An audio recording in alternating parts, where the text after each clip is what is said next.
Great Expectations, by Charles Dickens. Chapter 29. Betimes in the morning I was up and out. It was too early yet to go to Miss Havisham's, so I loitered into the country on Miss Havisham's side of town, which was not Joe's side. I could go there tomorrow. Thinking about my patroness, and painting brilliant pictures of her plans for me. She had adopted Estella. She had as good as adopted me, and it could not fail to be her intention to bring us together. She reserved it for me to restore the desolate house, admit the sunshine into the dark rooms, set the clocks a-going and the cold hearths a-blazing, tear down the cobwebs, destroy the vermin, in short, do all the shining deeds of the young knight of romance, and marry the princess. I had stopped to look at the house as I passed, and its seared red-brick walls, blocked windows, and strong green ivy, clasping even the stacks of chimneys with its twigs and tendons, as if with sinewy old arms, had made up a rich, attractive mystery of which I was the hero. Estella was the inspiration of it, and the heart of it, of course. But though she had taken such strong possession of me, though my fancy and my hope were set upon her, though her influence on my boyish life and character had been all-powerful, I did not, even that romantic morning, invest her with any attributes save those she possessed. I mention this in this place, of a fixed purpose, because it is the clue by which I am to be followed into my poor labyrinth. According to my experience, the conventional notion of a lover cannot be always true. The unqualified truth is, that when I loved Estella with the love of a man, I loved her simply because I found her irresistible. Once for all, I knew to my sorrow, often and often, if not always, that I loved her against reason, against promise, against peace, against hope, against happiness, against all discouragement that could be. Once for all, I loved her none the less, because I knew it, and it had no more influence in restraining me than if I had devoutly believed her to be human perfection. I so shaped out my walk as to arrive at the gate at my old time. When I had rung at the bell with an unsteady hand, I turned my back upon the gate, while I tried to get my breath and keep the beating of my heart moderately quiet. I heard the side door open, and steps come across the courtyard, but I pretended not to hear, even when the gate swung on its rusty hinges. Being at last touched on the shoulder, I started and turned. I started much more naturally then, to find myself confronted by a man in a sober grey dress. The last man I should have expected to see in that place of porter at Miss Havisham's door. "Orlick?" "Ah, young master, there's more changes than yours. But come in, come in. It's opposed to my orders to hold the gate open." I entered, and he swung it, and locked it, and took the key out. "Yes," said he, facing round after doggedly preceding me a few steps toward the house, "here I am." "How did you come here?" "I come her," he retorted, "on my legs. I had my box brought alongside me in a barrow." "Are you here for good?" "I ain't here for harm, young master, I suppose." I was not so sure of that. I had leisure to entertain the retort in my mind, while he slowly lifted his heavy glance from the pavement, up my legs and arms, to my face. "Then you have left the forge?" I said.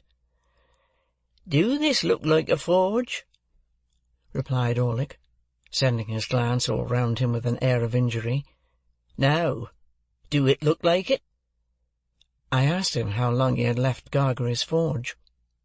"One day is so like another here," he replied, "that I don't know without casting it up. However, I come here some time since you left."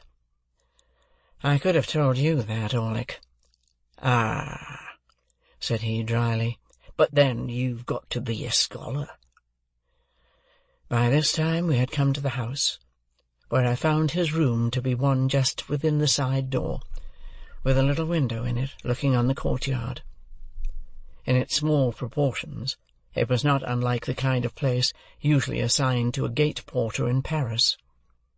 Certain keys were hanging on the wall, to which he now added the gate key, and his patchwork-covered bed was in a little inner division or recess. The whole had a slovenly, confined, and sleepy look, like a cage for a human dormouse, while he, looming dark and heavy in the shadow of a corner by the window, looked like the human dormouse for whom it was fitted up, as indeed he was. "I never saw this room before," I remarked, "but there used to be no porter here." "No," said he, "not till it got about that there was no protection on the premises, and it come to be considered dangerous, with convicts and tag and rag and bobtail going up and down. And then I was recommended to the place as a man who could give another man as good as he brought, and I took it. It's easier than bellowsing and hammering. That's loaded, that is." My eye had been caught by a gun with a brass-bound stock over the chimney-piece, and his eye had followed mine. "Well," said I, not desirous of more conversation, "shall I go up to Miss Havisham?"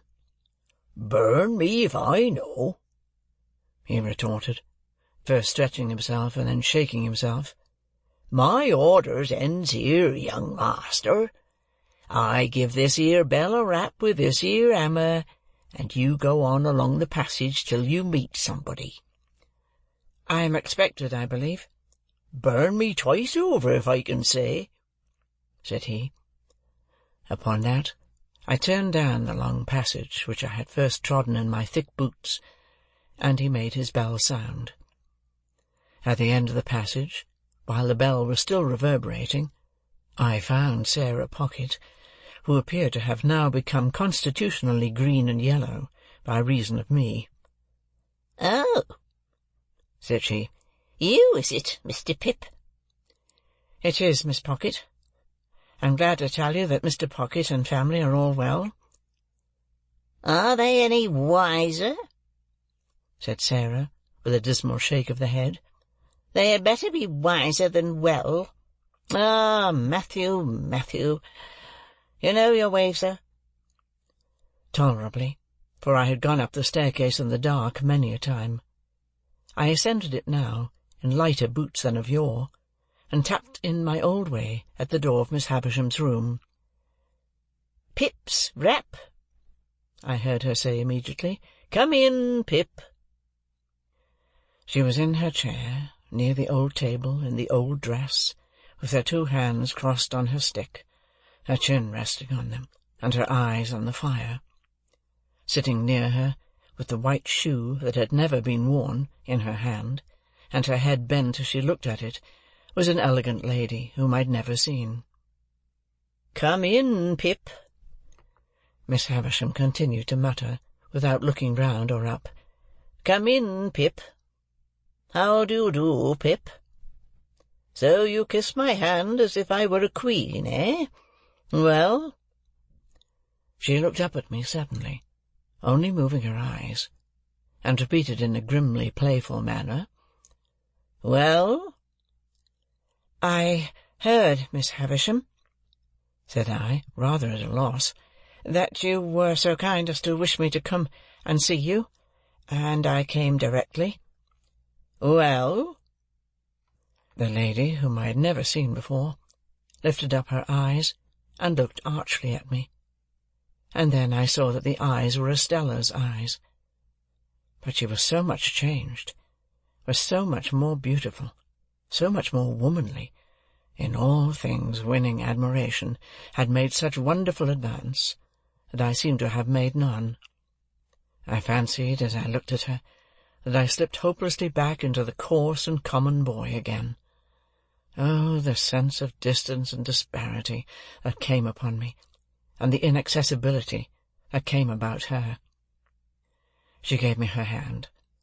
I stammered something about the pleasure I felt in seeing her again, and about my having looked forward to it for a long, long time. "Do you find her much changed, Pip?" asked Miss Havisham, with her greedy look, and striking her stick upon a chair that stood between them, as a sign to me to sit down there. "When I came in, Miss Havisham, I thought there was nothing of Estella in the face or figure, but now it all settles down so curiously into the old—" "What? You're not going to say into the old Estella?" Miss Havisham interrupted.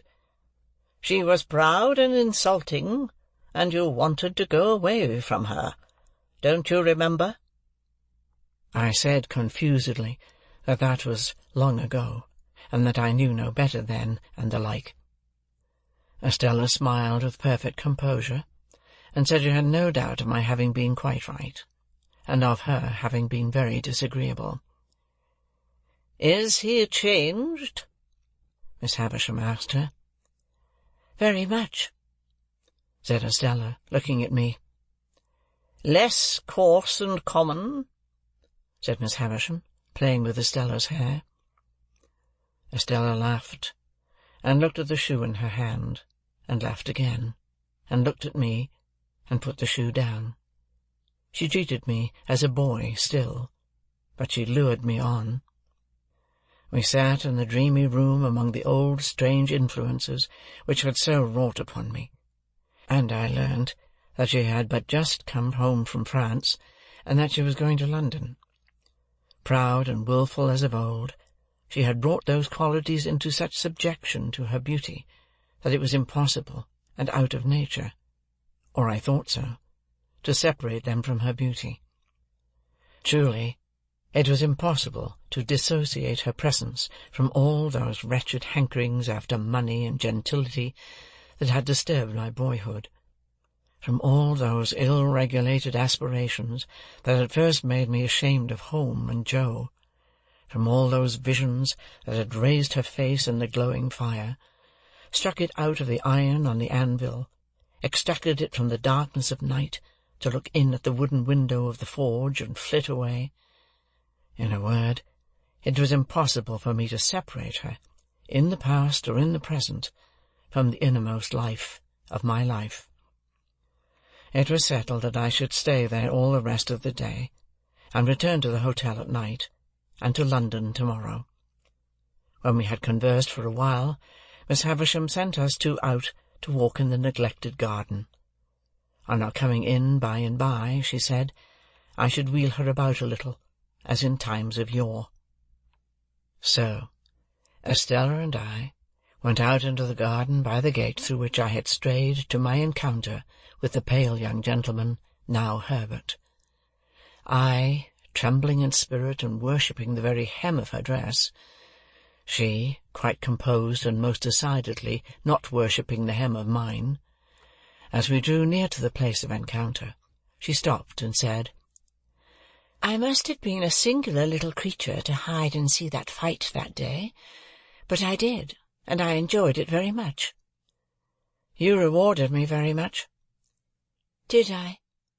she replied, in an incidental and forgetful way. "I remember I entertained a great objection to your adversary, because I took it ill that he should be brought here to pester me with his company." "He and I are great friends now." "Are you? I think I recollect, though, that you read with his father." "Yes." I made the admission with reluctance, for it seemed to have a boyish look, and she already treated me more than enough like a boy. "Since your change of fortune and prospects, you have changed your companions," said Estella. "Naturally," said I. "And necessarily," she added in a haughty tone. "What was fit company for you once would be quite unfit company for you now." In my conscience, I doubt very much whether I had any lingering intention left of going to see Joe, but if I had, This observation put it to flight. "You had no idea of your impending good fortune in those times?" said Estella, with a slight wave of her hand, signifying in the fighting times. "Not the least." The air of completeness and superiority with which she walked at my side, and the air of youthfulness and submission with which I walked at hers, made a contrast that I strongly felt. It would have rankled in me more than it did, if I had not regarded myself as eliciting it by being so set apart from her and assigned to her. The garden was too overgrown and rank for walking in with ease, and after we had made a round of it twice or thrice, we came out again into the brewery yard. I showed her to a nicety where I had seen her walking on the casks that first old day, and she said, with a cold and careless look in that direction, "Did I?" I reminded her where she had come out of the house and given me my meat and drink, and she said, "I don't remember." "Not remember that you made me cry?" said I. "No," said she, and shook her head and looked about her. I verily believe that her not remembering, and not minding in the least, made me cry again, inwardly, and that is the sharpest crying of all. "You must know," said Estella, condescending to me as a brilliant and beautiful woman might, "that I have no heart, if that has anything to do with my memory." I got through some jargon to the effect that I took the liberty of doubting that I knew better, that there could be no such beauty without it. "Oh, I have a heart to be stabbed in or shot in, I have no doubt," said Estella, "and of course, if it ceased to beat, I should cease to be. But you know what I mean. I have no softness there, no sympathy, sentiment, nonsense." What was it that was borne in upon my mind when she stood still and looked attentively at me? Anything that I had seen in Miss Havisham? No. In some of her looks and gestures there was that tinge of resemblance to Miss Havisham, which may often be noticed to have been acquired by children, from grown persons with whom they have been much associated and secluded, and which, when childhood has passed, will produce a remarkable occasional likeness of expression between faces that are otherwise quite different. And yet I could not trace this to Miss Havisham. I looked again, and though she was still looking at me, the suggestion was gone. What was it? "I am serious," said Estella, not so much with a frown, for her brow was smooth, as with a darkening of her face. "If we are to be thrown much together, you'd better believe it at once. No," imperiously stopping me as I opened my lips, "I have not bestowed my tenderness anywhere. I have never had any such thing."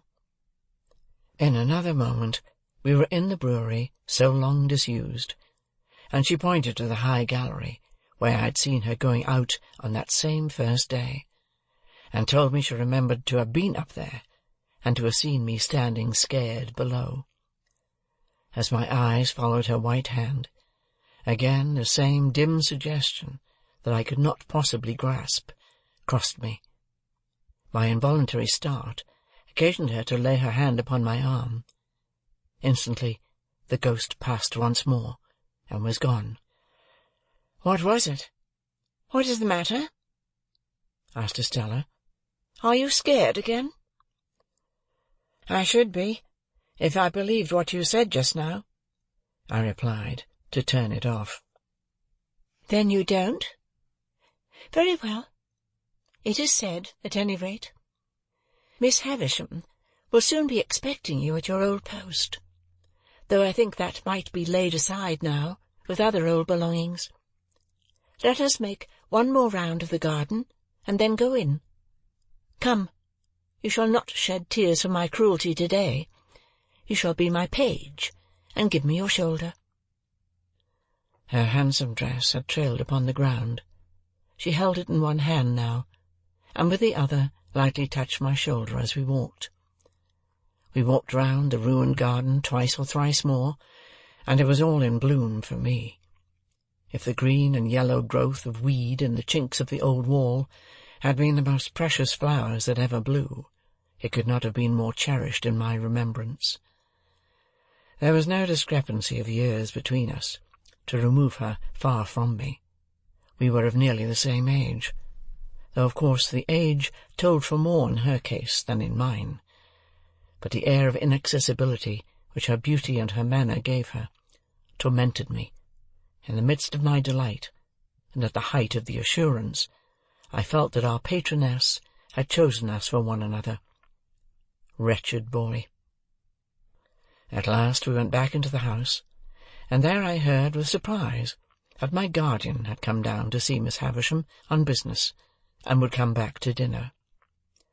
The old wintry branches of chandeliers in the room where the mouldering table was spread had been lighted while we were out, and Miss Havisham was in her chair and waiting for me. It was like pushing the chair itself back into the past, when we began the old slow circuit round about the ashes of the bridal feast. But, in the funereal room, with that figure of the grave fallen back in the chair, fixing its eyes upon her, Estella looked more bright and beautiful than before, and I was under stronger enchantment.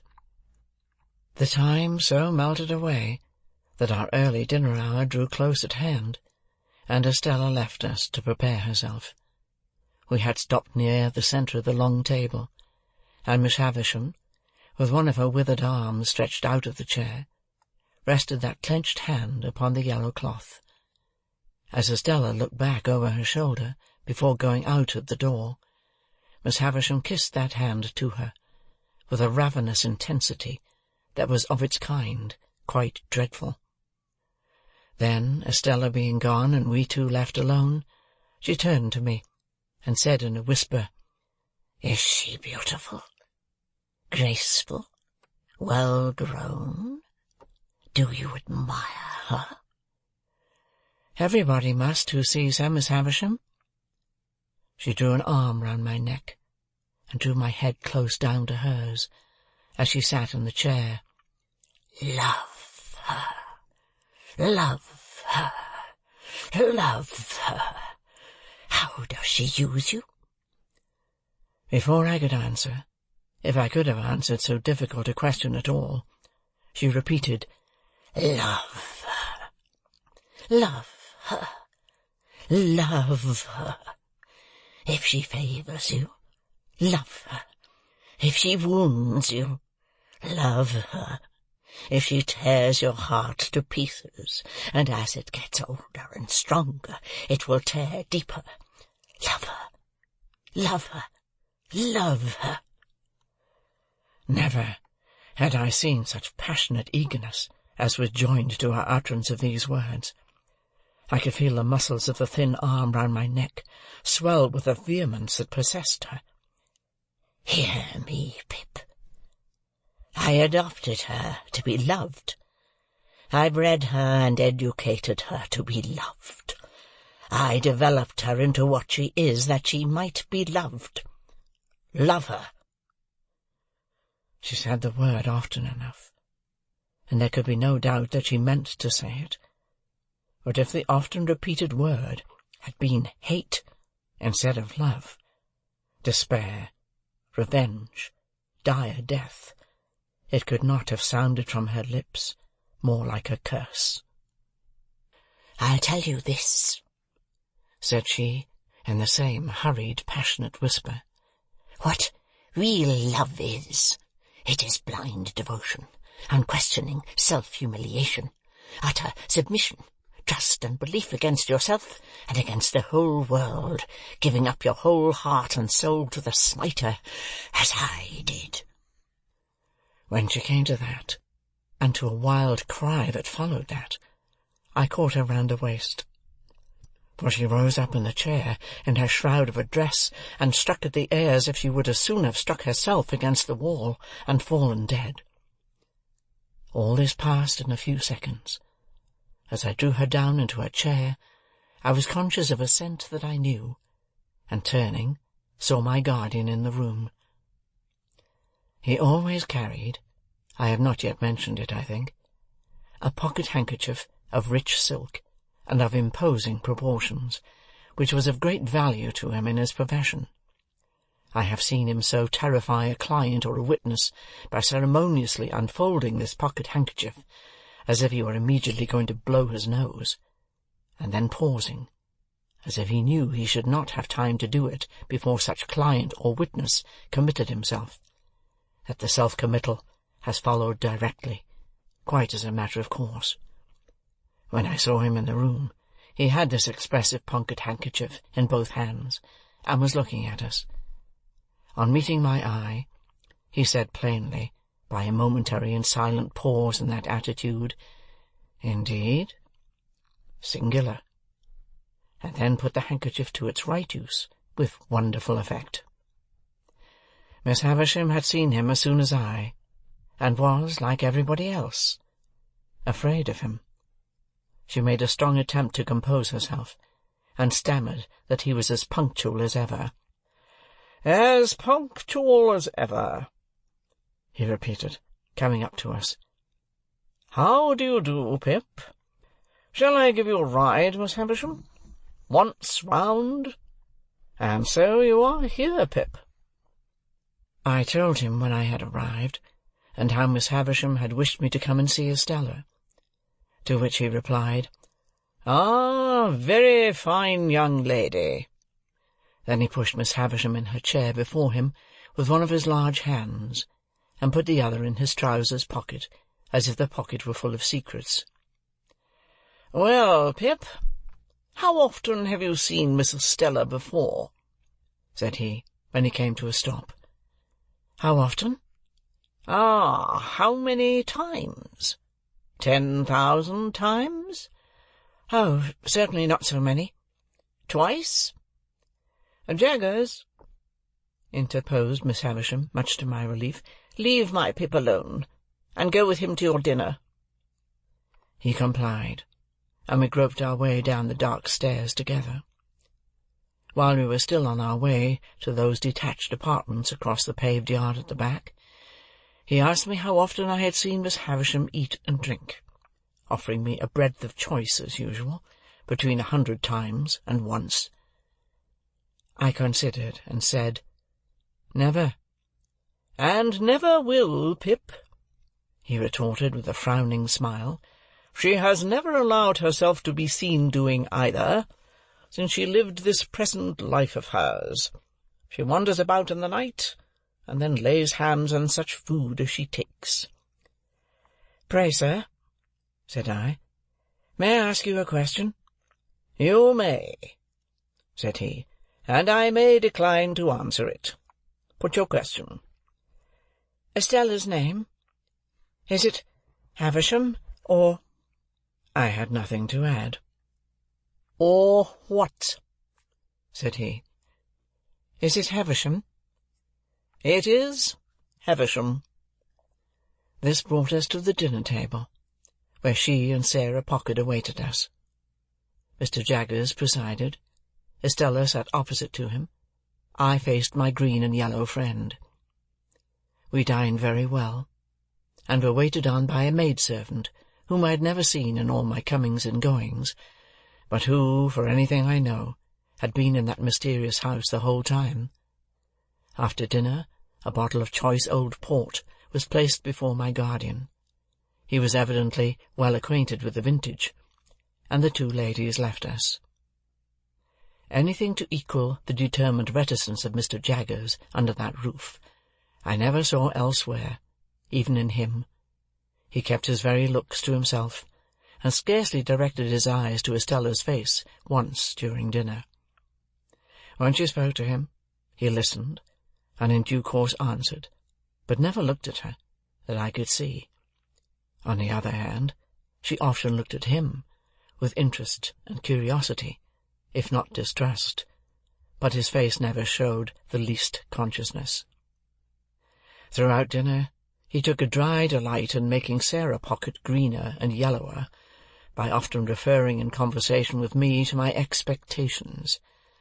But here again he showed no consciousness, and even made it appear that he extorted, and even did extort, though I don't know how, those references out of my innocent self.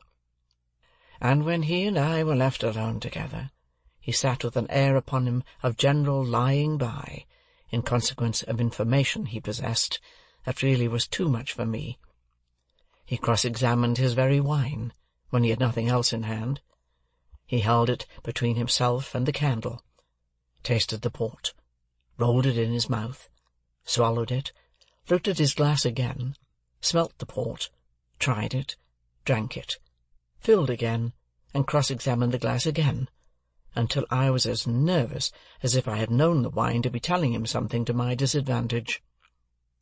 3 or 4 times I feebly thought I would start conversation, but whenever he saw me going to ask him anything, he looked at me with his glass in his hand, and rolling his wine about in his mouth, as if requesting me to take notice that it was of no use, for he couldn't answer.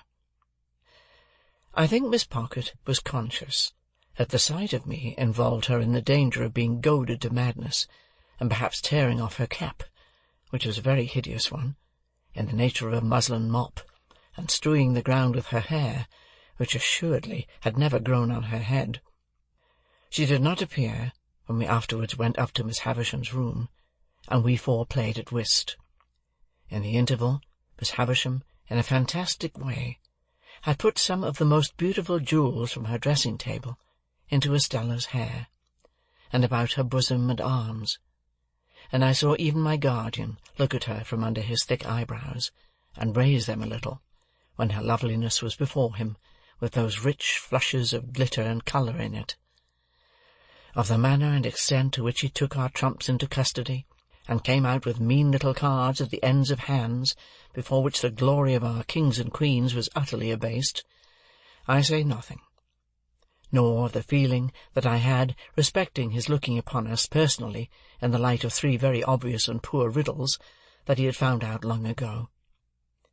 What I suffered from was the incompatibility between his cold presence and my feelings towards Estella.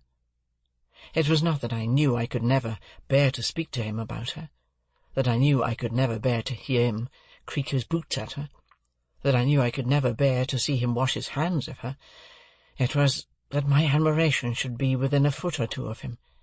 It was that my feelings should be in the same place with him. That was the agonizing circumstance. We played until 9 o'clock, and then it was arranged that when Estella came to London, I should be forewarned of her coming, and should meet her at the coach, and then I took leave of her, and touched her, and left her. My guardian lay in the boar, in the next room to mine. Far into the night, Miss Havisham's words, "Love her, love her, love her," sounded in my ears. I adapted them for my own repetition, and said to my pillow, "I love her, I love her, I love her," hundreds of times. Then a burst of gratitude came upon me, that she should be destined for me, once the blacksmith's boy. Then I thought if she were, as I feared, by no means rapturously grateful for that destiny yet, when would she begin to be interested in me? When should I awaken the heart within her, that was mute and sleeping now? Ah me! I thought those were high and great emotions, but I never thought there was anything low and small in my keeping away from Joe, because I knew she would be contemptuous of him. It was but a day gone, and Joe had brought the tears into my eyes. They had soon dried. God forgive me, soon dried. End of chapter 29.